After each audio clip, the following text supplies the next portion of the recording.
네이버, 카카오 등의 대표적인 성장주들이 급락하며 국내 증시가 단기적인 충격에 휩싸이고 있습니다. 자, 이러한 상황에서 도대체 왜 시장은 단기적으로 갑자기 하락을 하고 있고 우리는 어떻게 바로 대응을 해야 되는지에 대해서 오늘 이 시간을 통해 한번 알아보도록 하겠습니다.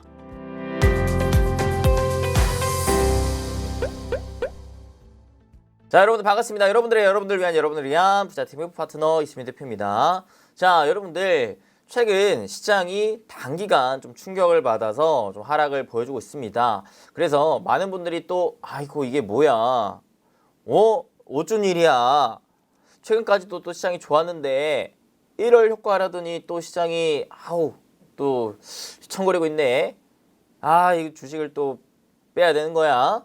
라는 생각을 또 하실 수도 있고, 특히나 대표적인 네이버나 카카오 같은 성장주들이 워낙 낙폭이 좀 나오고 있다 보니까 이거 어떻게 해야 되나 이게 많이 또 고민이 되실 것 같아요. 그래서 오늘은 이제 산업에 대한 강의보다도 일단 시장이 가장 중요하기 때문에 오늘은 이 시장에 대해서 좀 알아보려고 합니다. 그래서 현 시장이 왜 지금 하락을 하고 있고 우리가 어떤 식으로 좀 대응을 하는 게 좋을지 이런 부분에 대해서 여러분들과 좀 알아보도록 할 거예요. 일단 첫 번째, 여러분들이 시장이 빠질 때면 어떤 것들을 순서대로 또 해야 되느냐, 제가 과거에는 시장에 대한 강의를 좀 많이 했기 때문에 아마 여러분들이 이미 다 알고 계실 것 같은데, 자, 시장이 하락할 때 여러분들 일단 첫 번째 내가 해야 할 거, 먼저 심리 먼저 잡아야 한다. 왜? 주식 투자는 감정으로 하는 게 아니라 이성으로 하는 것이기 때문에 감정에 내 매매가 지배되는 순간 어떻게 된다? 큰 손들이 원하는 대로 이끌려 다니고 결국에 계좌는 점점 말라갈 것이다. 오케이, 그러니까 첫 번째 일단은 심리를 먼저 잡아요. 내 심리가 쿵쾅 흔들리지 않아야 된다는 거예요. 심장을 일단 진정시키고 내 마음을 평온하게 만든 다음에 이성을 잡아야 됩니다. 이성을 끊어 놓으시면 안 돼요. 그 다음 뭐 해야 되냐? 두 번째. 자, 두 번째는 아무래도 시장이 왜 하락하는지를 알아야 돼요. 자, 그래서 첫 번째, 왜 why? 시장이, 자, 국내 주식 시장 왜 하락하고 있는가에 대한 이유를 좀 알아볼 거고요. 그 다음이 뭐야? 세 번째. 자, 그러면 하락하는 이유를 알았다면 그 하락의 원인이, 자, 시장에 어떻게 영향을 미칠 것인지 이 부분에 대한 흐름을 좀 체크를 해야 됩니다. 즉, 하락을 하는 거는 어떠한 특정 악재가 발생을 했을 거예요. 오케이?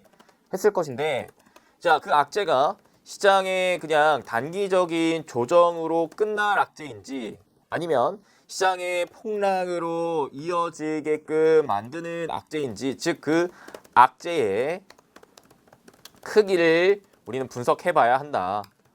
오케이? 요게 이제 세 번째입니다. 세 번째 악재 크기를 분석한다. 그 다음 네 번째, 그거를 분석을 했으면 뭐예요?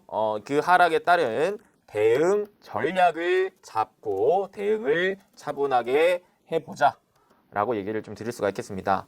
자, 마지막, 그래서 뭐라고요? 하락에 따른 대응 전략을 잡아라. 이거는 아무래도 매매 기준을 좀 잡는다라고 볼 수가 있겠죠. 자, 그래서 첫 번째, 주식시장 왜 하락하고 있는가에 대해서부터 좀 알아보도록 할게요. 일단 오늘 나온 뉴스를 좀 보겠습니다. 뉴욕 증시 FOMC 의사록의 긴축 우려로 하락을 했다. 요거 때문에 하락을 했다라고 해요. 뉴욕 증시가 나스닥이 3% 하락하는 마감을 했다라고 하는데, 자, 그러면 뭐야? 좀 더 구체적으로 볼게요. 뉴욕 증시는 민간 고용이 예상치를 크게 웃돌았다는 소식에 FOMC 정례회의 의사록까지 매파적으로 나오면서 크게 하락했다. 매파가 뭔데? 매파 비둘기파라고 하죠. 비둘기파는 어느 정도 통화 완화적인 스탠스, 시장을 그래도 좀 긍정적으로 이끌어내려고 하는 스탠스를 비둘기파라고 하고, 그 반대 통화를 긴축시킨다, 유동성을 좀 이제 긴축을 시킨다라는 쪽의 선호 심리가 더 많은 게 매파라고 보시면 됩니다. 오케이, 그래서 자, 연방준비제도 즉 연준에서는 뭐라 그랬냐면 이전에 예상했던 것보다 더 이른 시점에 혹은 더 빠른 속도로 연방기금 금리를 인상할 수 있다라는 점을 언급했다 합니다. 거의 모든 참석자가 첫 금리 인상 이후 어느 시점에 대차 대조표를 축소하는 시작하는 것이 적절할 것 같다는 데 동의했다. 자, 그래서 금리 선물 시장이 이미 연준의 첫 금리 인상 시기가 이전보다 이른 3월에 이뤄질 것으로 가격에 반영이 되고 있다라고 합니다. 그다음 자 보시면 민간 고용도 긍정적으로 나오면서 노동부의 고용보고서의 눈높이도 높아졌다. 자, 고용보고서에 따르면 12월 민간 부분 고용은 전월보다 80만 명 가까이 증가했다. 이는 월스트리트 저널에서 집계한 전문가 예상치 37만 5천 명을 2배가량 웃돈 수준이다라고 하죠. 그래서 이번 노동부의 12월 비농업 고용이 더 증가할 것으로 예상이 되고 있고요. 인플레이션 우려 속에 고용이 강한 모습을 보일 경우 연준의 긴축 속도는 빨라질 것으로 보인다라고 합니다. 자, 정리를 하니까 뭐예요? 지금 주식시장이 일단은 하락한 이유, 미증시가 하락했다라는 것인데 미증시가 하락한 이유가 뭐였죠? 바로 FOMC 회의록에서 뭐라고 발표했느냐? 자, 이 유동성 지수, 즉 금리 인상 시기를 좀 더 앞당길 수도 있겠다라는 식의 발언을 했다라는 거예요. 금리 인상 시기를 좀 더 앞당길 수도 있겠다. 오케이? 자, 그래서 기존에 여러분들 시장이 좀 흔들흔들 했었을 때, 과거 시장이 가파르게 올라오다가 한번 올라오다가 흔들 이렇게 흔들 할 때마다 뭐 때문에 흔들 했었죠? 연준이 금리 인상을 이제 곧 할 것 같다. 금리 인상을 할 것 같다라는 식으로 계속해서 계속해서 유동성을 풀어주면서 증시의 상승을 이끌어냈다면 다시 그 유동성을 이제 회수할 거야라는 우려감에 증시가 휘청휘청 거렸었다라는 거예요. 오케이. 자, 그래서 이번에도 마찬가지. 자, 사실 우리가 금리를 인상한다라는 것은 어느 정도 다 시장에는 모두가 다 예상을 하고 있고 반영이 어느 정도 좀 되어 있다라고 볼 수가 있겠는데 이거를 야, 너네가 예상했던 것보다 조금 더 빨리 할 수도 있어 라는 가능성을 시사하면서 살짝 좀 흔들렸다라고 볼 수가 있겠죠. 우리 여러분들이 이 개념 자체를 일단 먼저 아셔야 될 것 같아요. 자, 요게 왜 시장의 하락이 영향이 되는지를 알기 위해서 몇 가지에 대해서 알아야 될 개념들이 좀 있는데, 자, 시장이 올라가려면 기본적으로 몇 가지가 좀 필요해요. 주식시장이. 자, 일단은 기업들이 돈을 잘 벌고, 즉 경제가 좋아지면 증시는 올라갑니다. 근데 이거 외에도 경제는 안 좋은데 증시가 올라갈 수도 있어요. 이게 어떠한 경우에 나오느냐?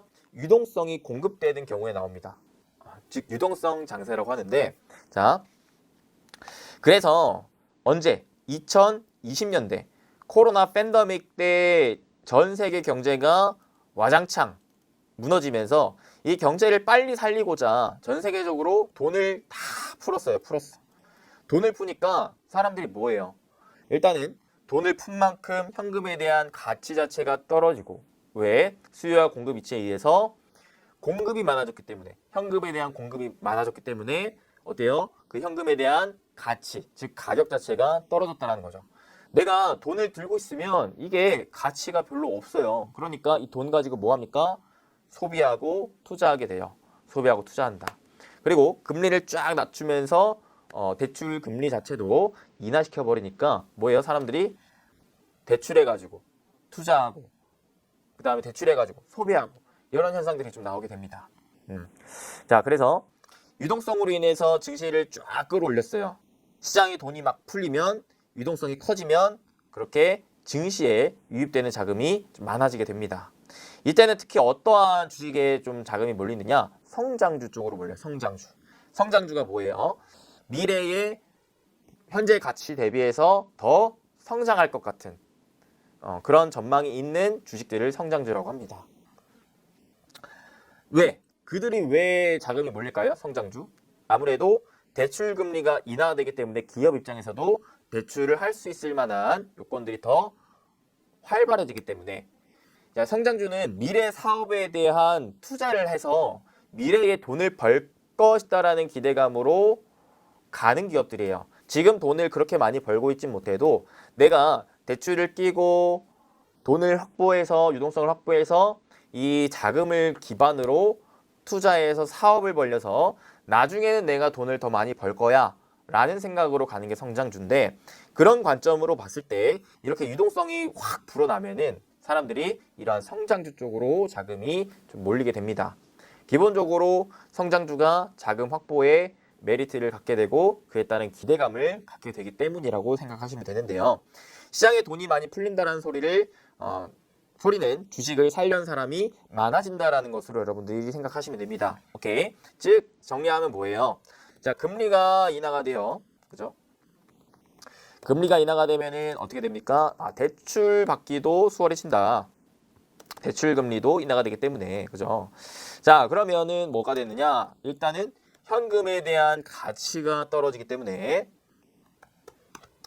사람들의 소비가 늘어나고 그 다음에 뭐가 기본적으로 투자 활동이 늘어나요. 그러다 보니까 이게 자금이 어디로 가느냐? 자금이 주식시장으로 유입되게 된다. 근데 자, 금리가 인하가 되고 대출 금리가 인하가 된다는 것은 즉 성장주의 성장 동력이 되기 때문에 이거는 성장주에 투자하는 자금이 늘어난다라는 것으로 여러분들이 아시면 될 것 같습니다. 자, 그래서 2020년도에 유동성 장세 때는 주식시장이 화랑이었고 그렇게 성장주에 화랑이 나왔었다라고 여러분들이 보시면 될 것 같아요. 대표적인 성장주 뭐가 있었죠? 이때 당시에 20년대 여러분들이 너무나 잘 알고 있는 2차전지, 그 다음에 그때 당시에 5G 이런 대표적인 성장주들이 굉장히 강세를 보여줬었다라고 알고 계시면 될 것 같고요. 자, 그러면 반대로 반대 개념도 알고 계셔야 돼요. 반대. 그러면 금리가 올라가면 이제는 지금 이제 20년도, 21년도까지는 위와 같은 상황이었고 이제는 금리가 이제 올리려는 상황이고 금리를 올리려는 상황. 연준이 이제는 금리를 올리려고 해요. 자, 금리가 올라가면은 대출 금리가 올라가요. 그죠? 그러면 다시 현금에 대한 가치가 높아집니다. 오케이? 현금에 대한 가치가 높아져요. 자, 그러면 어떻게 될까요? 일단은 현금을 더 가져가려고 하겠죠. 그래서 기본적으로 이 위험 자산보다는 안전 자산에 대한 선호 심리가 나오게 됩니다. 기본적으로 안전 자산을 확보하려는 현금화 전략이 나오게 돼요. 자, 그러면서 자금이 어떻게 되느냐? 주식시장에서 이탈되게 돼요. 더 이상 위험 자산보다는 안전 자산 쪽으로 이동하려는 심리 때문에. 그 다음에 대출 금리가 인상된다. 현금의 가치가 올라갔다. 그러면 성장주의 성장 동력이 줄어들게 돼요. 왜? 내가 기존에는 대출을 쫙 끼고 사업을 벌렸는데 이자가 높아졌네? 그러면 대출을 끼고 하던 것들에 대한 한계가 점점 다 부닥치게 됩니다. 그러면서 이익이 나지 않은 기업들은 특히나 굉장히 힘들어져요. 돈을 갚을 수 있는 능력이 안 됐기 때문에 점점 말라갈 수가 있습니다. 말라가면서 오히려 도산될 가능성도 있다라는 거예요. 자, 그러면 이때는 반대로 어떤 애들이 또 부각을 받느냐? 가치주가 부각을 받기 시작합니다. 왜? 일단은 현금의 가치가 높아졌기 때문에 일단 현금 자산이 많은 가치주가 부각을 받게 된다. 그 다음에 가치주는 지금 현재로서 현금을 많이 갖고 있는 것도 있겠지만 현재 지금 실적을 잘 내고 있는 기업이라고도 볼 수가 있기 때문에 성장주에서 가치주로 시선이 이동되게 돼요. 오케이. 그래서 금리 인하 시기에는 정리를 하자면 금리 인하 시기에는 가치주 대비 성장주가 부각을 많이 받게 되고 금리 인상 시기에는 반대로 가치주가 성장주보다 부각을 받게 되는 현상이 나오게 된다는 거예요. 이런 기본적인 개념은 여러분들이 일단 알고 계시면 될 것 같다. 자, 여기까지 일단 이해되셨을까요? 대출금리가 높아지기 때문에 미래에 돈을 벌기보다는 일단 당장에 안정적인 현금을 갖고 있고 지금 당장의 실적을 내는 기업들이 무언가를 찾게 된다는 거예요. 그래서 성장주에 있던 자금들을 빼서 가치주로 이동이 되거나 애초에 주식시장에서 자금을 빼서 현금화를 챙기는 이런 전략들을 세운다라는 것들로 체크를 하시면 될 것 같습니다. 자, 그렇다고 봤을 때 일단은 이거는 이제 금리에 대한 흐름인 거고 아까 이제 금리를 인하시켰기에 유동성이 많아졌다. 그렇기 때문에 소비 투자 활동이 이어졌다라는 것 체크를 하시면 될 것 같은데 여기서 그러면 자, 여기서 중요한 거는 그러면 유동성 체크가 중요하다. 유동성 체크. 과연 진짜 유동성이 줄어들 것이느냐, 늘어날 것이느냐. 이게 이제 중요한데요. 유동성을 어떻게 알 수 있을까요? 유동성. 여러분들. 많은 지표들이 있어요. 많은 지표들이 있지만 자, 가장 이제 대표적인 게 체크할 수 있을 지표가 바로 미국의 국채 10년물 금리다라고 보시면 돼요. 자, 왜냐? 자, 일단은 국채가 뭔데요? 국채, 여러분들. 국채가 뭘까요? 국채는요, 중앙정부가 자금 조달이나 정책 집행을 위해 발행하는 만기가 정해져 있는 채무 증서라고 보시면 돼요. 채무 증서. 자, 만기가 길수록 이자가 높겠죠? 당연히. 오케이? 만기가 길수록 이자가 높겠습니다. 그래서 10년물이라는 것보다 10년 뒤에 돈을 갚겠다라는 뜻이다. 자, 그러면 10년 뒤에 내가 요 돈을 갚기 위한 금리다라는 것인데, 요 국채의 가장 큰 장점이 뭐다? 안정성이라는 거야. 안정성. 왜? 요게 나라 중앙정부가 자금 조달을 위해 만든 채무증서이기 때문에 나라가 망하지만 않는다면 요거를 돌려받을 수가 있어서 안전하다라는 거예요. 나라가 망하지 쉽지 않으니까. 오케이? 그래서 안전한 대신에 비교적 주식보다는 기대 수익이 좀 낮겠죠. 대표적인 안전자산 중에 하나다라고 이제 여러분들 생각하시면 될 것 같아요. 오케이, 그래서 요거는 안전하다, 안정성이 있다. 그래서 주식보다 안정성이 있고, 하지만 기대 수익률은 작다라고 보시면 되는데, 이게요, 이 금리가 일정 부근을 넘어서면 이 중앙은행이 뭘 하냐? 유동성 회수에 나설 빌미를 제공을 합니다. 자, 그래서 국채 금리가 상승하면은 시중 금리가 인상하는 것으로 이어져요. 국채 금리가 상승하면 뭘로 바뀐다? 이 시중 금리가 인상이 될 수가 있겠다. 그러면은 어떻게 됐냐? 시중 금리가 인상이 되면은 가계 부채에 대한 부담이 커져요. 기존에 금리가 낮으니까 소비자들이 어때요? 대출 끼고, 대출 껴서 소비 활동하고, 그죠? 대출 껴서 집 사고, 차 사고, 투자하고 이런단 말이에요. 부채를 늘린다라는 거예요. 가계의 부채를 늘려. 근데 금리가 높아져. 그러면은 그 부채에 대한 부담이 커지죠. 왜? 이자가 그동안 쌌으니까. 이자가 예를 들어 내가 한 달에 100만 원 정도를 내고 있었다. 근데 내 월급이 한 200만 원 정도니까 100만 원 정도면은 뭐 매달 이자 내면서 하는 게 크게 무리가 없겠는데, 근데 갑자기 이 금리가 올라가. 한 달에 납입해야 되는 이자가 막 150만 원 올라가. 그러면은 큰일 났다. 내가 지금 월급 200만 원인데 이거 큰일 났다. 이거 난리 났다. 머리 아파. 힘들어. 상황이 나와버리는 거죠. 그래서 그 흐름이 나오면은 어떤 현상까지 나오느냐? 시장의 불확실성이 커져요. 사람들이 더 이상 소비할 수 있는 자금이 없어질 수 있는 것이고, 그 다음에 기업들 입장에서도 기존에 돈을 꿔서 사업을 벌리고 있었는데 이 돈을 메꾸기 위한 흐름이 쉽지 않다 보니까 오히려 망해가는 이런 현상까지 좀 나올 수가 있기에 이런 이제 리스크가 좀 있다라고 일단은 좀 체크를 하시면 되겠고, 이런 리스크가 혹시라도 나온다면 그거는 기업뿐만 아니라 시장, 경제에 큰 위협이 된다라는 것으로 생각을 하시면 돼요. 그래서 보통 통상적으로 사람들이 인식할 때 금리가 올라가는 거는 시장에 굉장히 위협이 돼.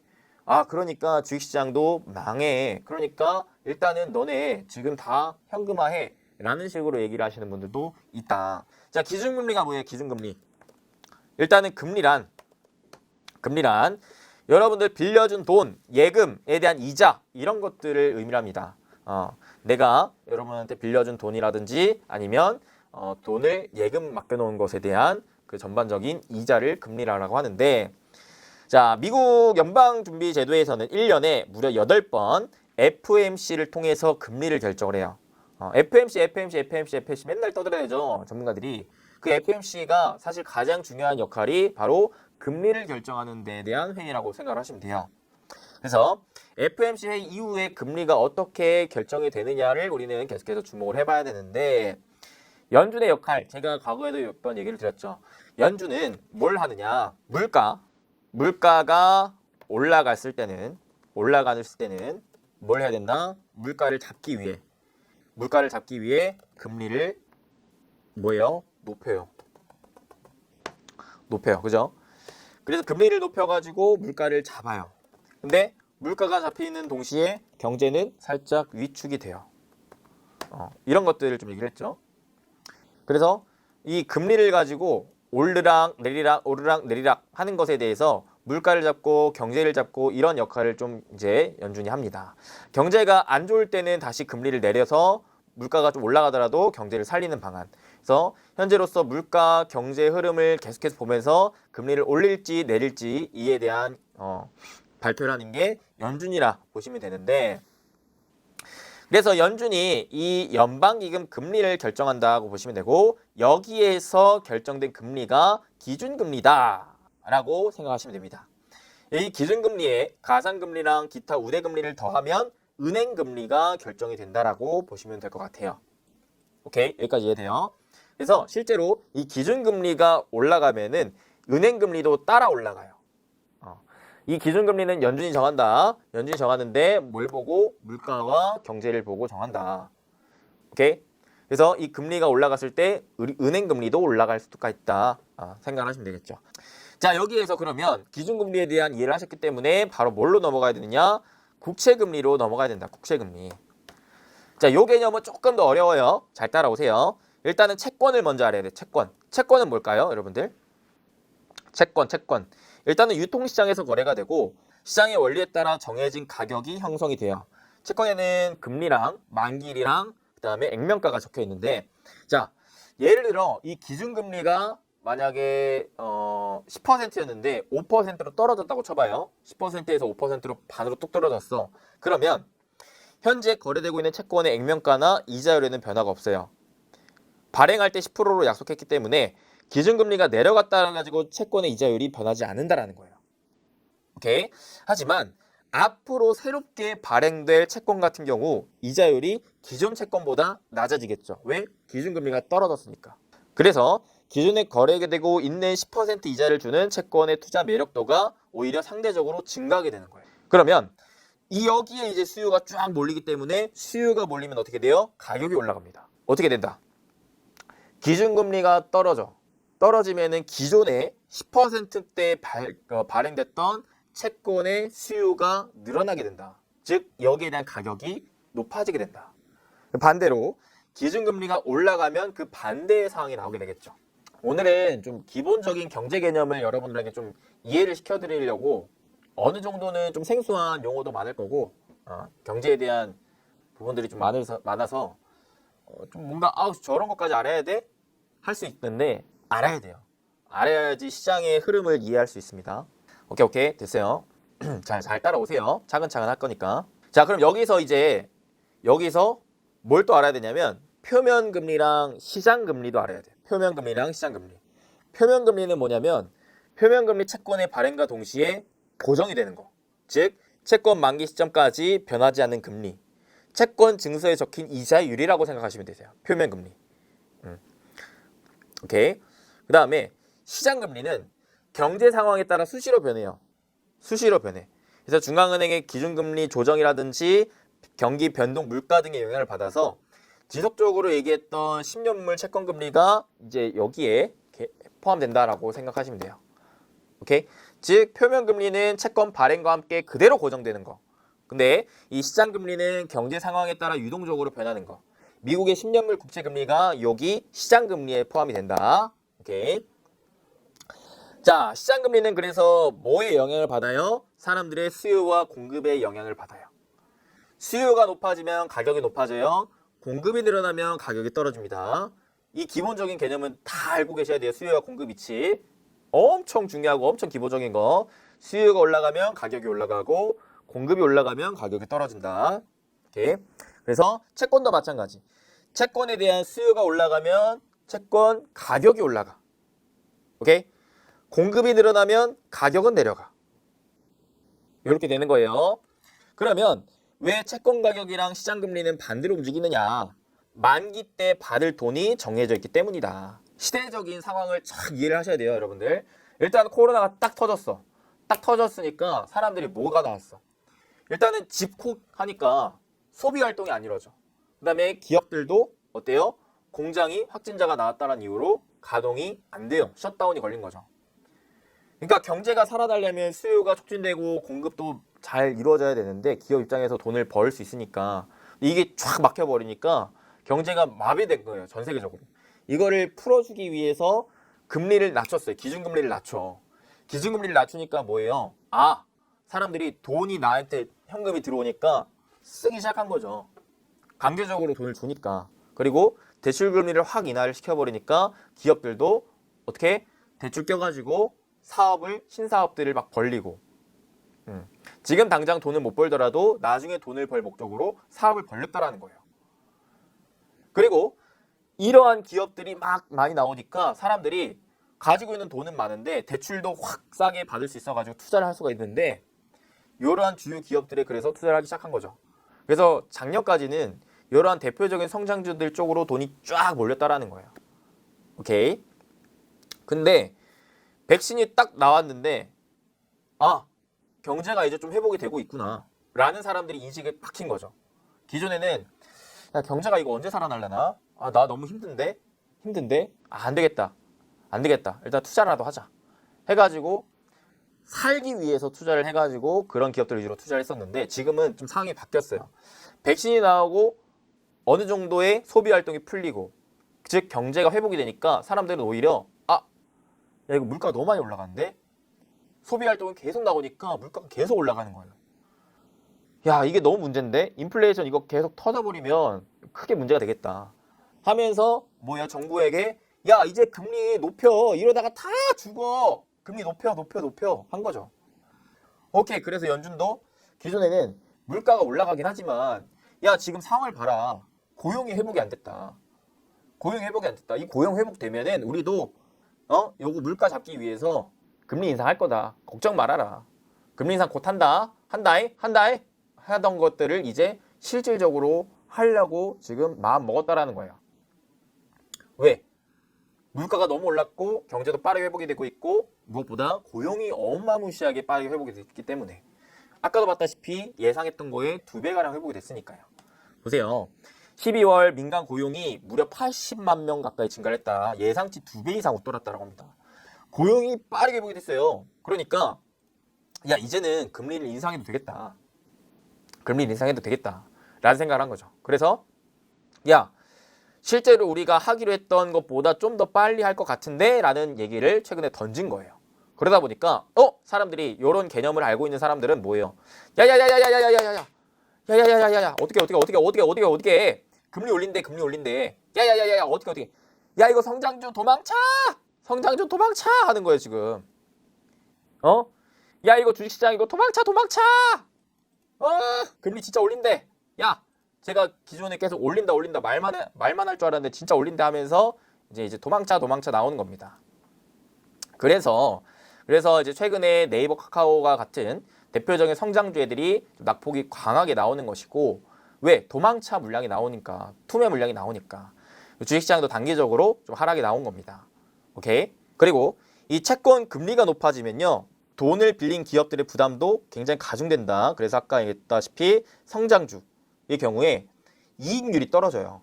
이익률이 떨어진다. 왜? 내가 성장주는 대표적으로 지금 내가 당장 돈을 못 벌어도 돈을 꼬아가지고 사업을 벌려서 이익을 챙겨 먹고 이 빌렸던 돈을 갚는 식으로 구조가 나오는데 여기에서 나오는 마진이 영업이익이 되는데 내가 돈을 빌려서 어때요? 사업을 벌리고 있는데 갑자기 중간에 금리가 올라버려. 그러면 내가 이만큼 벌어도 갚아야 될 돈이 갑자기 불어났기 때문에 영업이익이 떨어질 수가 있는 거예요. 그래서 성장주에 대해서 미래의 가치의 반영이 더 많이 된 성장주일수록 요게 주가가 빠질 수가 있다는 거. 왜? 영업이익에 대한 성장치가 더 줄어들 수가 있기에 라고 생각하시면 되는 거죠. 그래서 지금 단계에 여러분들 투자를 주의해야 될 종목들은 뭐냐면 지금 당장 자산이 별로 없는데 미래에 대한 기대 가치가 너무 고평가되어 있는 애들은 지금 단계에서는 투자에 굉장히 주의하셔야 됩니다. 지금은 그래서 더더욱이 실적이 중요해지는 거예요. 당장에 현금 자산이 많이 확보되어 있고 지금 당장 그래도 돈을 버는 기업들이 안전하다라고 생각을 하셔야겠죠. 여기에서 여러분들이 알아야 될 게 자 지금 단계는 뭐다? 백신 접종률이 늘어나면서 사람들이 뭐가 나오고 있어요? 자, 코로나에 대한 공포감이 점점 떨어지고 있어요. 왜? 야, 막상 오미크론 보니까 확산력은 높은데 치명률이 낮잖아. 야, 그러니까 외국 해외에서는 뭐라고 지금 얘기가 나오고 있냐면, 야 씨 이거 오미크론 자연 백신인데 뭐 끽해봤자 걸려봤자 이거 그냥 감기 증상보다 못하는데 이거 걸리면 항체 생기니까 그냥 자연 백신이구만. 야 굳이 돈 내고 백신 맞아갖고 할 바에 그냥 오미크론 잠깐 걸려서 감기약 먹고 나서 자연 백신 맞는 게 나을 것 같은데? 라는 얘기까지도 나와요. 그러니까 지금 해외에서는 이 코로나에 대한 공포감이 많이 낮아졌다라는 거예요. 그러니까 사람들이 그냥 마스크도 안 쓰고 일상생활 다 하고 있는 단계라고 보고 있습니다. 물론 이제 정부에서는 어느 정도 좀 그래도 마스크 써라, 어느 정도는 좀 거리두기 해라 이런 건 있지만 지금 그에 대한 공포감이 많이 낮아졌다. 백신 접종도 늘어났고. 자, 그래서 이게 이제 좀 중요한 게 뭐냐면요, 여러분들. 자, 기존에는 이거를 생각해야 될 것 같아요. 기존에는요, 자, 경제가 완전히 그냥 셧다운해서 회복 국면으로 가고 있었는데, 그죠? 근데 아직까지 코로나에 대한 불확실성이 남아 있었기 때문에 이 금리를 쉽사리 올리지 못했어요. 왜? 혹시라도 금리를 올려버렸는데 코로나가 다시 재확산되면서 또 마비가 돼버리면 이때는 더 큰 충격이 나올 수가 있기 때문에. 오케이? 이해돼요? 근데 사람들이 이제는 거의 뭐 코로나 공포감이 거의 없다시피 하는 거예요. 그러니까 보다 자신 있게 금리를 올릴 수 있는 환경이 나왔다라는 거죠. 여기 이제 경기 회복이 확실하게 좀 나와주고 있고, 그죠? 지표상 고용도 많이 회복됐고, 그죠? 그러다 보니까 금리를 인상할 명분이 지금 충분해졌다라는 거예요.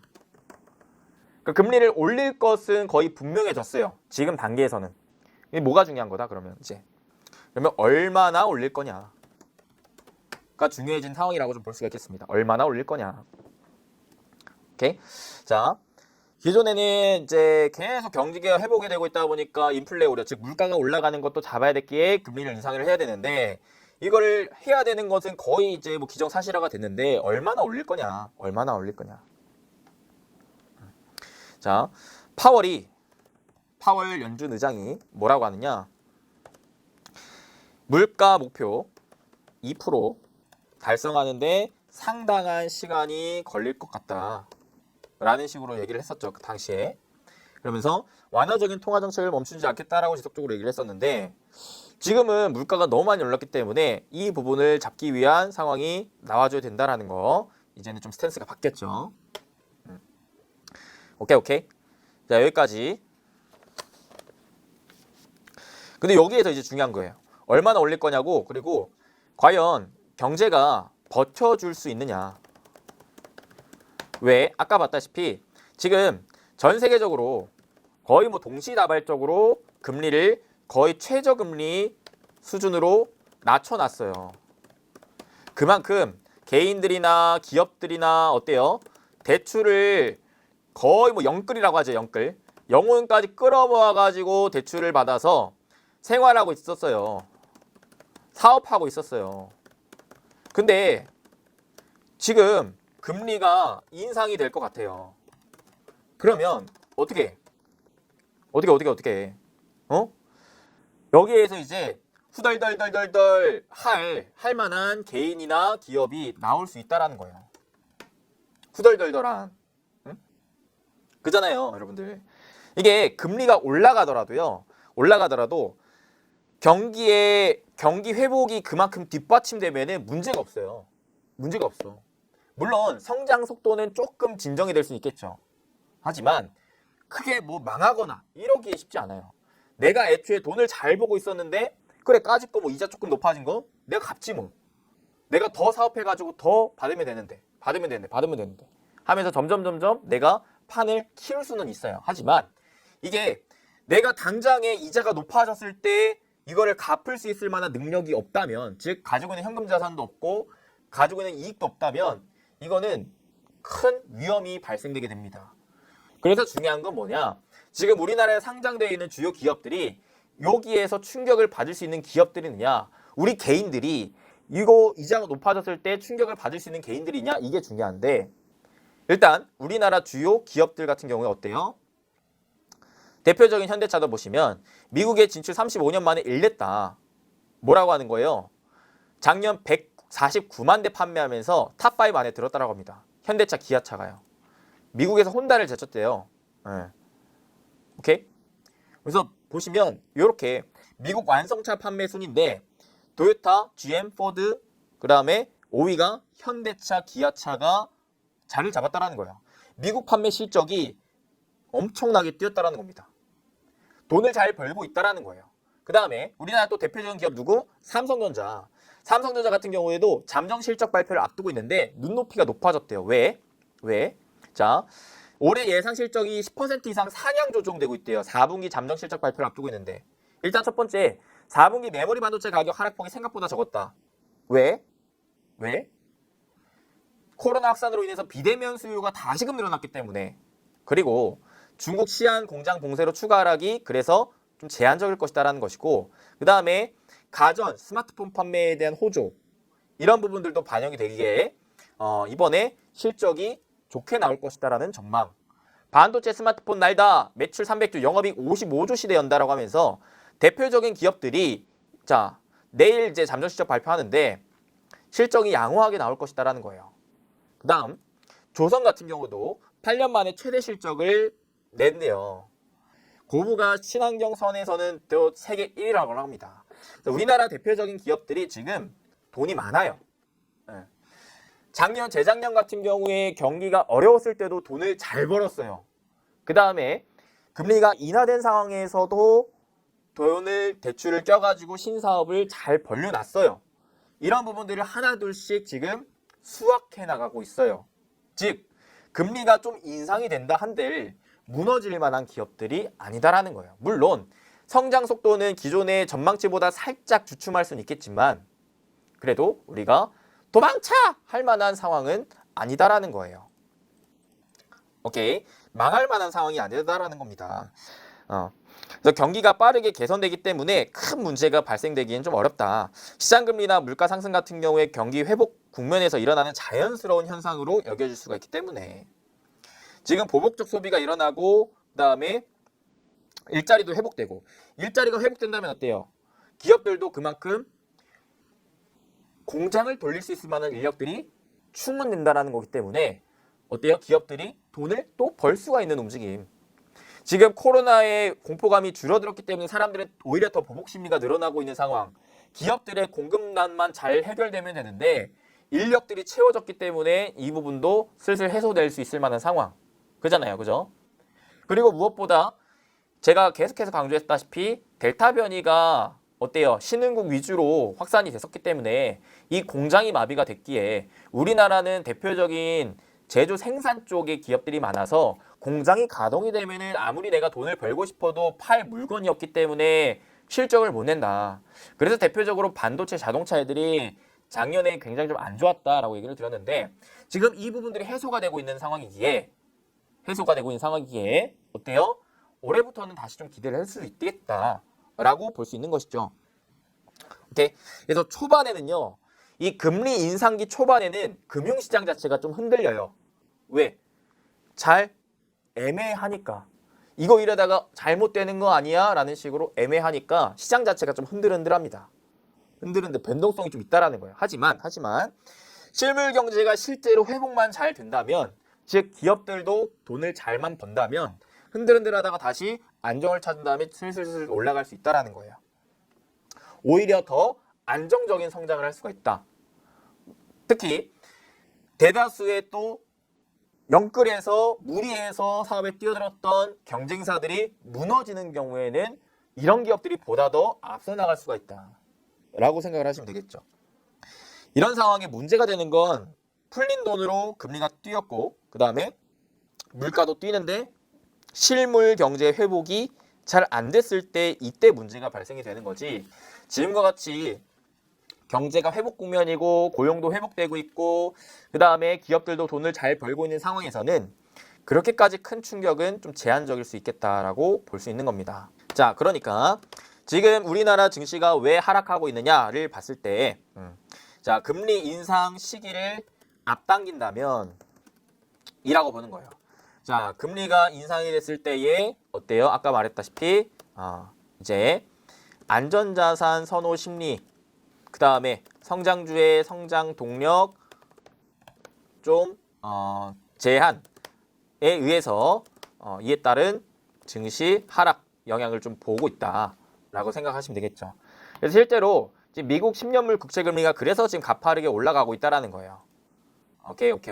근데 중요한 거, 자, 과거 1980년대부터 국채금리는 꾸준하게 떨어지고 있었어요. 꾸준하게. 그래서 과거 1980년도 이전 사태 때는 어때요? 가치주의 부흥이 있었었지만 그 이후로부터 1990년대로 들어오면서부터는 대표적인 성장주의 주도가 나왔다라는 거예요. 이해돼요? 왜? 그만큼 금리 자체가 전체적으로 낮기 때문에.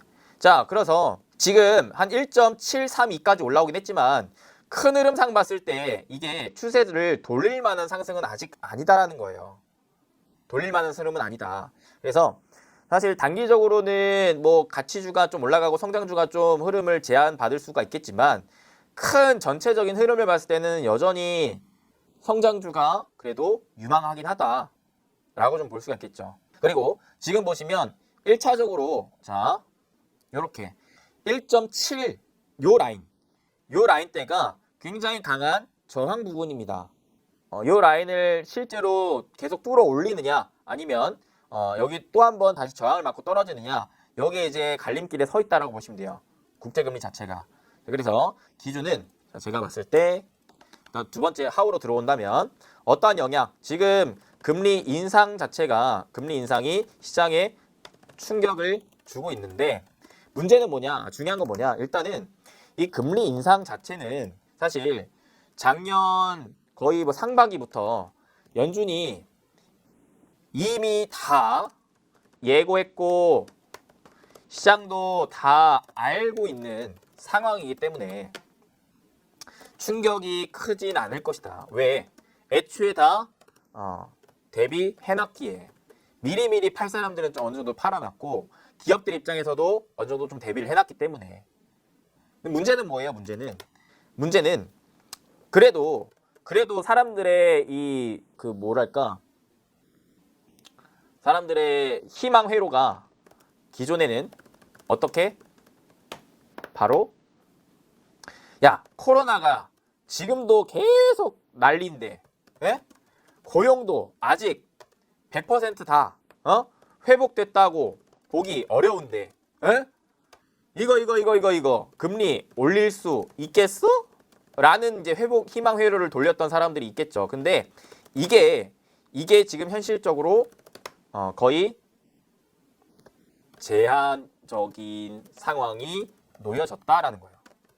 그러니까 그렇게 희망 회로를 돌렸던 사람들도 야, 이제는 진짜 금리 올라가겠다라는 생각을 가질 수가 있는 것입니다. 그래서 최근에 고용 지표가 생각보다 너무나 좋게 나왔고, 그 다음에 코로나 이제 사람들이 확진자가 계속 늘어나는데도 불구하고 공포지수가 높아지지도 않고 사람들이 소비 활동도 계속 촉진되다 보니까 야, 이거는 안 되겠다. 진짜 금리 올라가겠다라는 생각을 한 거죠. 그래서 지금 어느 정도는 출렁이고 있다. 금리 인상 시기 초입 단계에 출렁이고 있다라고 생각을 하시면 될 것 같습니다. 자, 그러면 이대로 증시가 무너질 것이느냐? 사실 쉽지는 않다.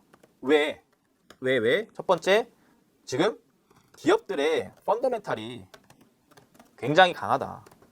펀더멘탈이라는 건 지금 당장 실적 흐름이, 현금 자산이 굉장히 양호하다. 오케이? 양호하다라는 거, 양호하다. 그리고 경제가 실제로 회복이 되고 있느냐가 중요해요. 우리나라는 대표적인 수출 국가이기 때문에 전 세계적으로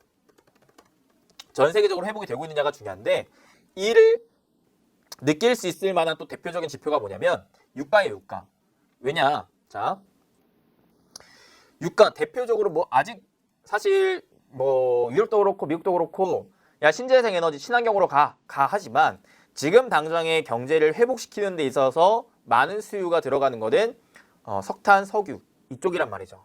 그래서 이에 대한 수요가 많으면 전 세계적으로 경제가 지금 잘 돌아가고 있구나 정도로 우리가 간접적으로 체크를 할 수가 있겠는데, 자, 어때요? 유가가 77불 정도면 양호합니다. 양호하고, 그 다음에 중요한 게 최근에 오펙 플러스 회의에서 뭐라 그랬냐면, 오펙 플러스 회의에서 기존의 증산 정책을 이어가겠다. 왜? 지금 원유에 대한 수요가 계속 많기 때문에. 실제로 원유 재고가 6개월 연속 감소세라고 해요. 즉 기존에 쓰지 못하고 쌓아놨던 재고 물량이 점차 감소, 즉 많이 소비되고 있다라는 것입니다. 오케이? 그렇기에 지금은 경제가 발빠르게 회복이 되고 있다라고 우리는 간접적으로 느낄 수가 있어요. 이게 실질적으로 발표가 된다면 사람들은 야, 금리 인상 시기에 생각보다 경제 회복이 굉장히 좋은데? 라는 생각을 하면서 오히려 좀 안심하고 다시 투자로 눈길을 돌릴 수가 있겠다라는 생각을 할 수 있는 것이죠. 오케이.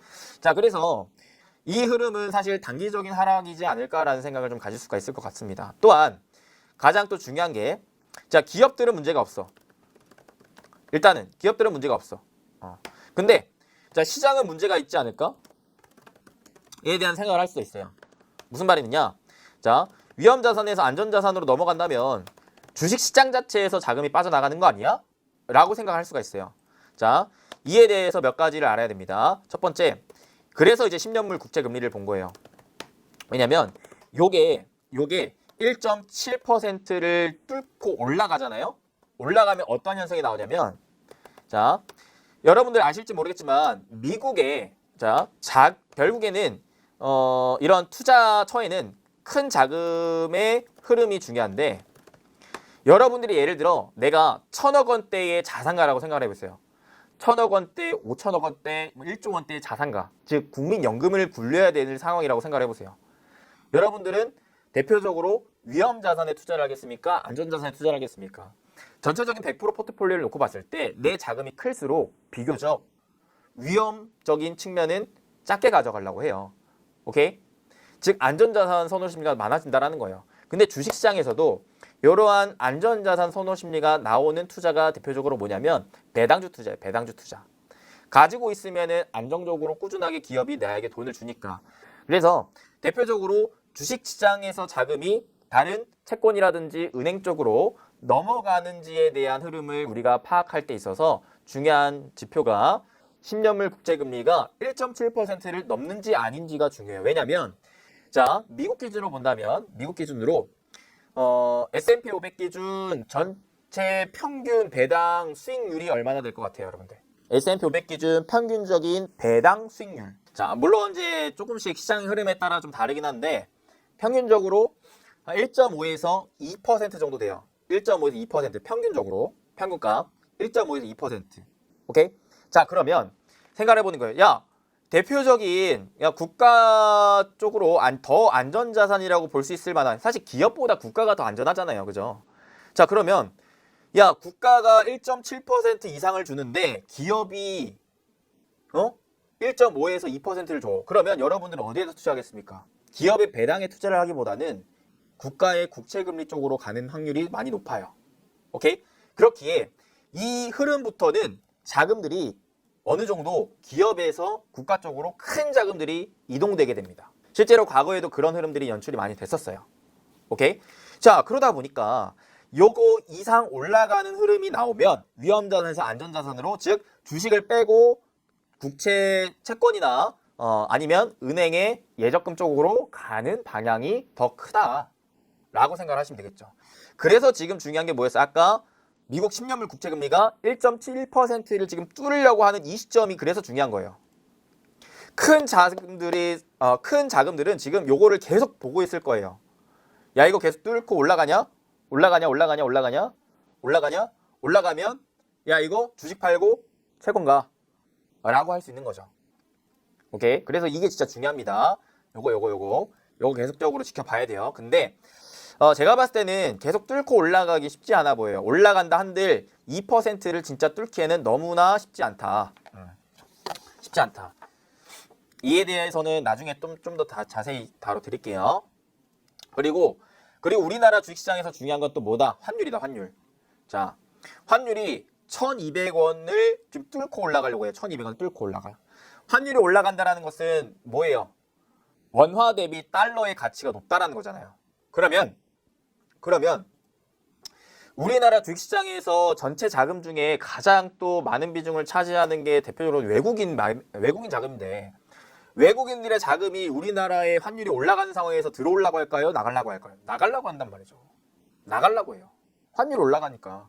달러 가치가 더 높은데 미국 쪽으로 투자를 하려고 하지 우리나라 쪽으로 투자를 하려고 하지 않는다고. 그죠? 그래서 자, 두 번째, 환율도 봐야 돼요. 환율이 1200원을 뚫는지 마는지가 중요해요.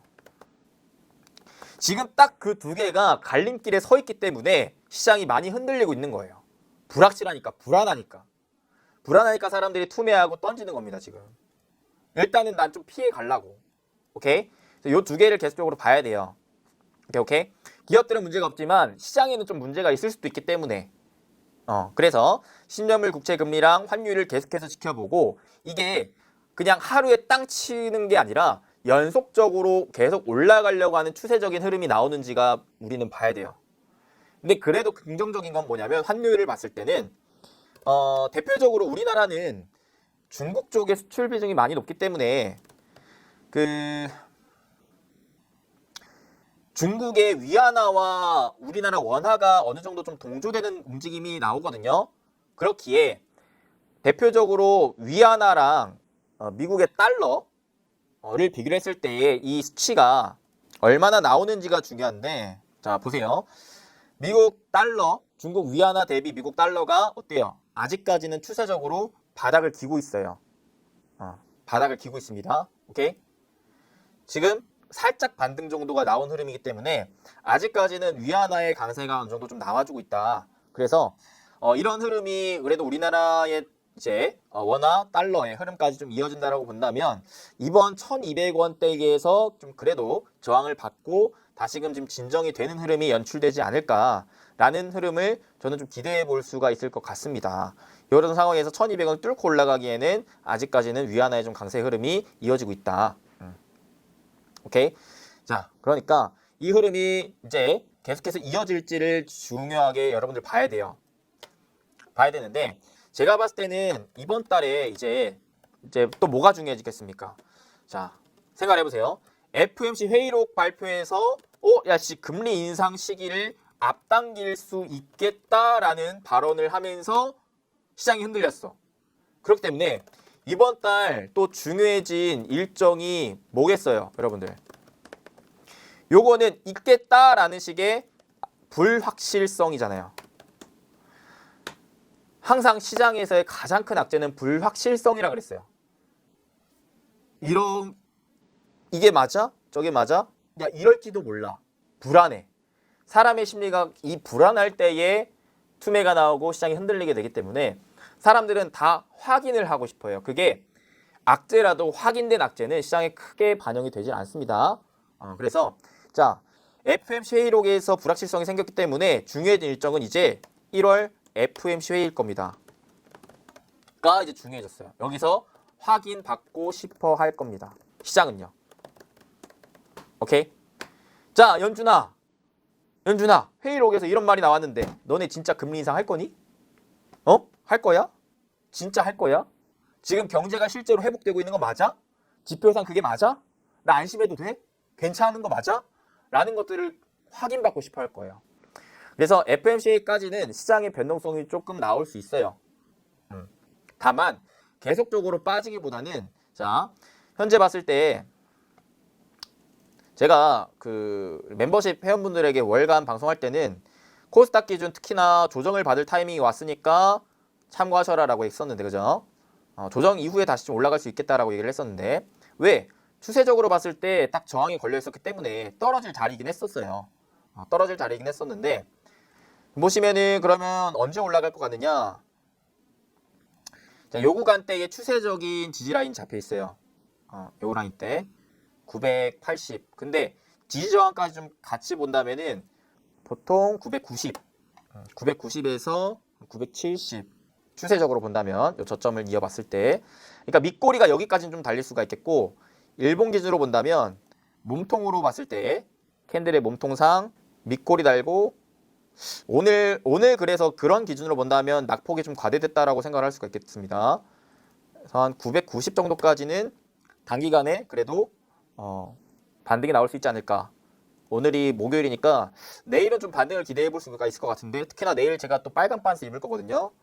3거래일 연속 지금 낙폭이 과대됐기 때문에 내일은 그래도 반등하면서 한 990에서 1000포인트 정도는 자리를 만들어주지 않을까, 코스닥 기준. 자, 외국인들 매매 한번 동향 보겠습니다. 외국인들도 보시면 선물을 매도하는 게 아니라 매수를 해주고 있거든요. 선물을 매수를 해주고 있어요. 자, 최근 동향을 봤을 때 외국인들이 어제 그제 매도세를 강하게, 선물 기준 강하게 하면서 단기적인 시장의 조정을 어느 정도 좀 예상할 수 있게끔 보여줬단 말이죠. 근데 오늘은 그래도 다시 그 양이 크진 않지만 매수세로 좀 전환을 하고 있다. 그래서 어느 정도는 단기적인 저점을 좀 잡으려고 하는 포지셔닝이 내일 좀 나올 수 있지 않을까라고 싶고요. 그 다음에 이제 어느 정도 시장의 변곡점은 그 1월 FMC 회의에서의 그 발언 이후로 좀 나올 수 있지 않겠냐라고 볼 수가 있을 것 같습니다. 코스피 기준으로는 추세상 얘도 마찬가지. 추세의 저항을 맞고 떨어질 국면이었어요. 그럼 얘는 어디서 좀 반등이 나올 수가 있겠느냐? 2900포인트 정도에서의 추세적 반등이 나올 수 있을 만한 가능성이 좀 있다. 자, 코스닥은 상대적으로 뭐가 많아요? 성장주가 많아요, 코스닥이. 그래서 오늘 아무래도 개인들의 투매가 좀 더 나오면서 시장을 좀 밀었던 게 아닌가 싶네요. 좀 낙폭이 많이 상대적으로 과매도 구간이라고 좀 볼 수가 있겠죠. 아무래도 오늘 카카오랑 네이버가 좀 많이 밀리면서 그 흐름을 좀 이끌었지 않나 싶고요.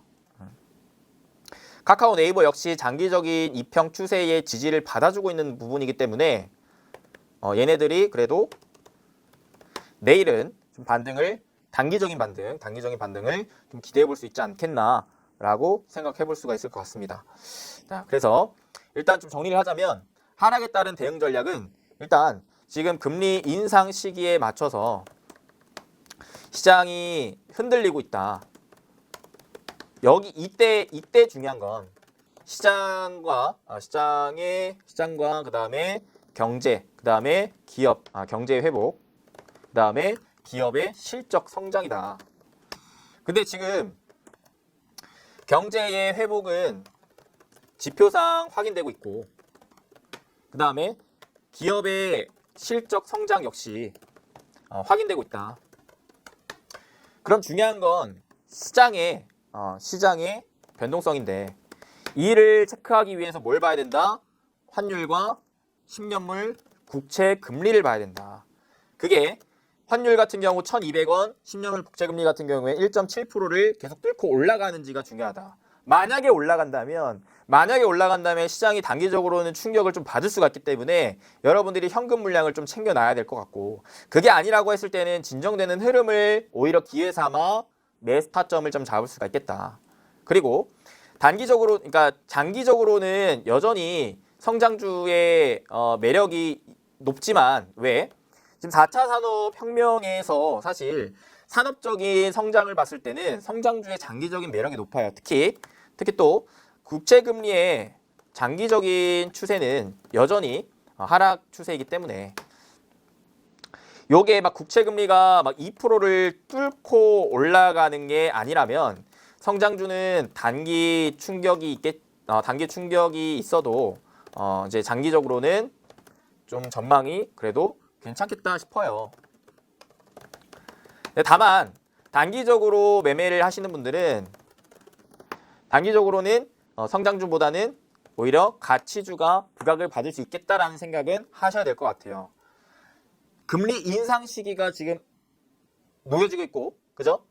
이런 상황이기 때문에 당장에 현금 자산 물량이 많고, 그 다음에 당장에 실적이 잘 나오는 종목군들, 이런 애들 쪽으로 회피 자산들이 유입될 수 있다 라는 생각을 좀 가지시면 되겠습니다. 대표적인 가치주들 우리나라에 뭐가 있어요? 우리 여러분들, 가치주는 기업의 실적이나 자산 등을 통해 계산된 기업의 본래 가치보다 주가가 싸다고 판단이 되는 기업들입니다. 대표적으로 우리나라의 가치주 뭐가 있어요? 지금 현재 가지고 있는 현금 자산 많고 지금 현재 실적 대비 기업의 평가가 저평가되어 있는 기업들. 대표적으로 뭐가 있습니까? 그죠? 뭐 은행, 보험주. 그다음에 이제 국내 대표 가치주들 보시면 은행, 보험주, 그다음에 뭐 건설주, 그다음에 자동차가 또 대표적이죠. 자동차. 특히 또 현대, 기아 중심으로 실적이 또 좋게 나왔다고 하니까 미국에서 서프라이즈 나왔다고 하니까 그다음에 뭐 철강, 그다음에 조선, 또 뭐가 있겠습니까? 반도체도 어느 정도는 우리나라의 경우 반도체도 가치주라고 볼 수가 있어요. 왜냐하면 우리나라 반도체 같은 경우에는 대표적으로 제조업이라고 볼 수 있겠습니다. 생산 쪽의 기업들이 많기 때문에 그래요. 대표적인 삼성전자, SK하이닉스 같은 경우에 얘네들이 돈 버는 게 어때요? 무슨 뭐 기술을 개발해가지고 뭐 설계하고 이런 것들보다는 공장을 늘려서 생산해서 판매해가지고 돈을 버는 기업들이기 때문에 대표적인 제조업 쪽에 가치주라고 좀 볼 수가 있겠죠. 현금 물량도 워낙 많기 때문에. 삼성전자는 특히나 현금 유동성 자산이 무려 120조나 있어요. 120조나. 이제 해외 이제 뭐 팹리스 기업들 같은 경우에서는 아무래도 가지고 있는 자산은 별로 없지만 기술 개발 측면으로 뭐 MOU를 한다거나 뭐 이런 식으로 돈을 버는 기업들이기 때문에 얘네들은 대표적인 성장주로 이제 치부를 하지만 특히 또 대표적인 플랫폼 기업들은 당장에 막 사업을 해서 돈을 벌기보다는 이 플랫폼을 가지고 나중에 뭘 할까에 대한 구상을 하고 미래 성장에 대한 가치를 평가하는 기업들이기 때문에 그래서 이제 대표적으로 네이버, 카카오 같은 대표적인 플랫폼 기업들이 낙폭이 좀 큰 거예요, 여러분들. 알겠죠? 그래서 단기적으로는 얘네들이 지금 환율과 10년물 국채 금리가 진정이 안 된다면은 FMC 회의 전까지는 이런 애들이 좀 반등이 나올 수가 있겠다. 근데 FMC 회의 때 이제 파월 연준 의장뿐만 아니라 이제 연준의 발언을 보고 나서 시장이 안정을 찾고 환율도 국채 금리도 안정을 찾는다면 다시금 성장주의 2차 파동이 좀 나올 수가 있겠다. 라고 생각을 하시면 될 것 같아요. 그래서 지금 당장에는 크게 무리를 하기보다는 일단 시장의 주요 지표들을 확인을 하고 방향성을 체크를 하면서 지금 진짜 이 기업이 가지고 있는 현금과 자산이 많고 이익이 나고 있는 기업인지를 체크를 하시고 그 다음에 그게 좀 불안하다 싶으면 비중을 줄이면서 좀 현금 물량 어느 정도 좀 챙겨놓고요. 오케이? 그게 아니라면은 지켜보시고 단기적으로는 나는 좀 회피 물량이 필요하다. 이런 애들 위주로 좀 보시다가 그 다음에 FMC 회의 이후로부터는 어떻게 될지 좀 지켜보시면서 그때 다시 전략을 좀 잡아가시면 좋을 것 같다라고 말씀드릴 수가 있겠습니다. 아까 이제 코스닥 코스피 기준 지수 같은 경우도 봤을 때 어때요? 코스피는 1차적으로 2,900포인트 거기에서 이제 지지를 받는지가 중요한데 지지를 받을 때 우리가 뭘 봐야 되느냐? 외국인들의 매수세가 좀 나와주는지가 중요하다. 실제로 지금 보시면 외국인들은 단기적으로 코스닥은 계속해서 팔고 있지만 코스피는 오히려 사고 있어요. 왜? 대표적으로 코스피 쪽에 그런 가치주들이 많으니까. 오케이? 그래서 외국인들도 역시 가치주로 단기적으로는 좀 이동이 되고 있다. 이런 이유 때문에 그랬다. 단기적으로는 코스닥이 살짝은 좀 흔들릴 수 있어요. 하지만 아까도 얘기했던 환율과 국채금리 잡히고 FMC에서 무난한 사람들이 예상했던 범위 내에 발표가 나온다면은 다시금 또 성장주가 회복을 하면서 코스닥의 강세 흐름이 더 이어질 수가 있겠다라고 생각을 하시면 될 것 같습니다. 자, 내일은 제가 빨간 빤스를 입어서 코스닥을 좀 끌어올려 보도록 노력해 보겠습니다. 일단 이 정도로 알고 계시면 될 것 같아요. 그래서 오늘은 여러분들에게 좀 다양한 내용을 알려드렸는데 경제의 기본적인 개념에 대해서 일단 아셔야 될 것 같았기 때문에 그에 대해서 조금 세부적으로 얘기 드렸고 현대 시장이 왜 빠졌다? 금리 인상 시기가 좀 앞당겨지고 있기 때문에 그게 그동안에는 행복회로를 돌리다가 실질적인 지표가 발표되는 거 보니까 진짜 이거 이렇게 금리 인상 될 수 있겠다라는 마음이 들었기 때문에 지금 자산 시장이 좀 흔들리고 있다. 그래서 가상화폐 시장도 흔들리고 있어요. 오케이? 주식시장만 이런 거 아니에요. 우리나라 시장만 이런 것도 아닙니다. 미국 시장도 마찬가지로 흔들리고 있어요. 원래 보통 금리 인상 이 초기 단계 때는 흔들려요. 흔들리지만 흔들리다가 무너지느냐, 흔들리다가 올라가느냐 요거를 중요하게 봐야 돼요. 흔들리다가 올라가려면 뭐가 중요하다? 경제가 회복이 되고 기업들의 실적이 탄탄하게 나와야 된다. 즉 회복과 성장이 뒷받침되면은 흔들리다가 올라가요. 오케이? 그러니까 지금 지표상 실적 흐름상 봤을 때 흔들리다가 올라갈 가능성이 높기 때문에 지금 막 당장에 도망쳐 이게 아니라 일단은 여러분들 마음 좀 차분하게 먹으시고 냉정하게 지표가 괜찮은지 보고 실적 탄탄한지 보고 그 다음에 환율과 10년물 국채금리가 어떠한 방향성을 잡을지를 좀 체크를 하셔라.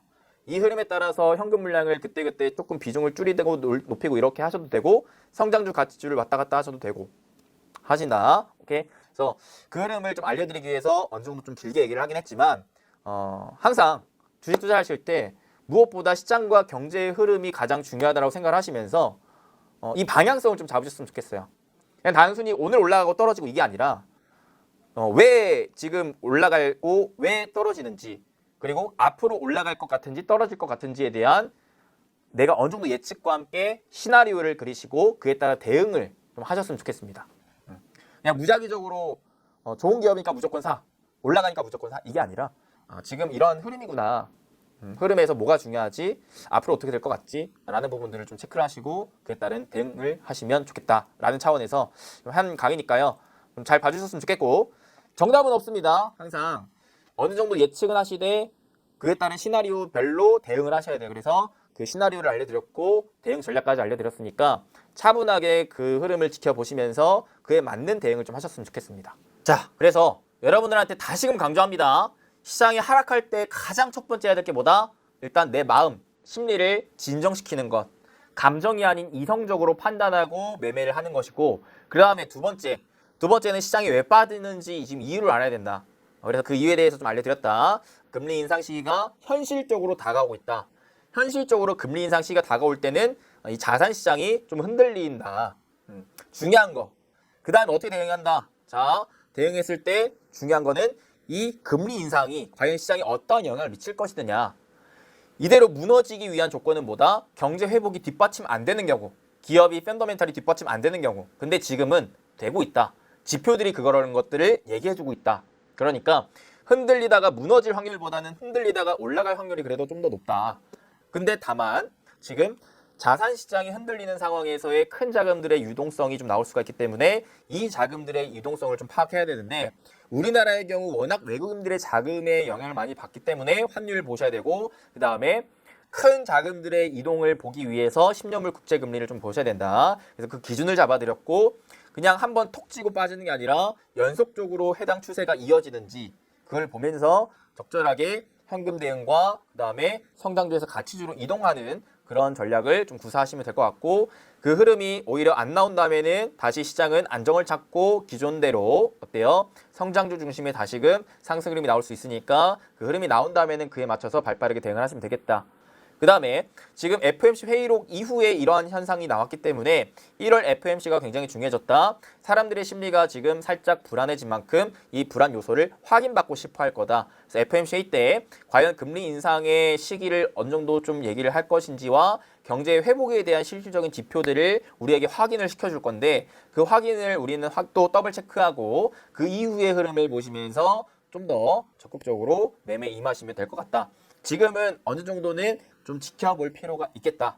왜? 지금 애매한 구간에 포지셔닝을 하고 있기 때문에 일로 갈지는 명확하지가 않아요. 물론 가능성은 환율과 국제금리가 진정이 되면서 다시금 시장이 안정을 찾는 가능성이 높겠지만 이게 100%가 아니기 때문에 일단은 지금 흔들리는 다리가 내가 앞으로 건너고 있는데 바람이 싹 불어갖고 흔들렸잖아.